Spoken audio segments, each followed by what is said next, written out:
The night the fire came, it didn't roar at first, it whispered. A dry, crackling whisper that slipped through the eucalyptus trees like a secret too dangerous to ignore. The wind carried it across the hills of southeastern Australia, brushing against rooftops, grazing fences, curling around sleeping homes. And somewhere beneath that quiet, creeping sound, a man sat on his porch, staring into the darkness as if he already knew something was coming for him. Ethan Cole hadn't slept properly in months. Maybe longer. Time had a way of blurring when regret became your only companion. The small town of Glenrower had once felt like a place where life could begin again, where mistakes could be buried beneath open skies and long roads. But guilt had a strange way of following you, even to the quietest corners of the world. He had come here to disappear. To rebuild. To forget. But forgetting had never been his strength. The porch light flickered as the wind picked up, and Ethan rubbed his tired eyes. In the distance, a faint orange glow pulsed against the horizon. At first, he thought it was nothing more than a distant farm burning off dry grass, something common during the season. But then the glow grew brighter, spreading like ink across paper, swallowing the night sky one breath at a time. The whisper turned into a warning. Ethan stood up slowly, his heart tightening in a way that felt all too familiar. Fear wasn't new to him, but this was different. This wasn't the fear of memories or mistakes. This was something real, immediate, alive. Within minutes, sirens began to echo across the valley. Doors opened. Lights flicked on. The town began to stir, confusion turning quickly into panic as people stepped outside and saw the fire line advancing, carried by relentless winds. Ethan didn't move at first. He just stood there, watching. Fire had taken everything from him once before. Years ago, in another town, another life, he had made a decision, one reckless, selfish choice, that cost more than he could ever repay. A moment of carelessness had turned into disaster, and someone he loved had paid the price. That was why he had come here.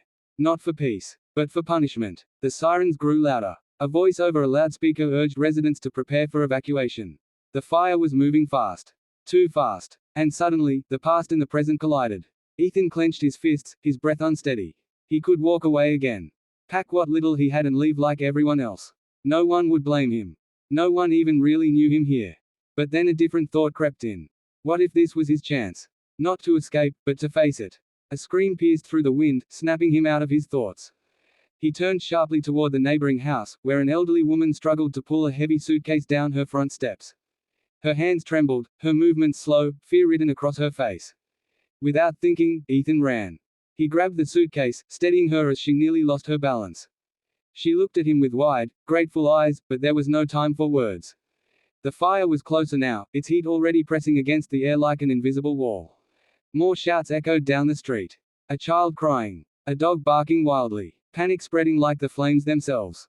And in that chaos, something inside Ethan shifted. For the first time in years, he stopped thinking about himself. He moved from house to house, helping where he could, guiding people into cars, carrying belongings, urging them to move faster.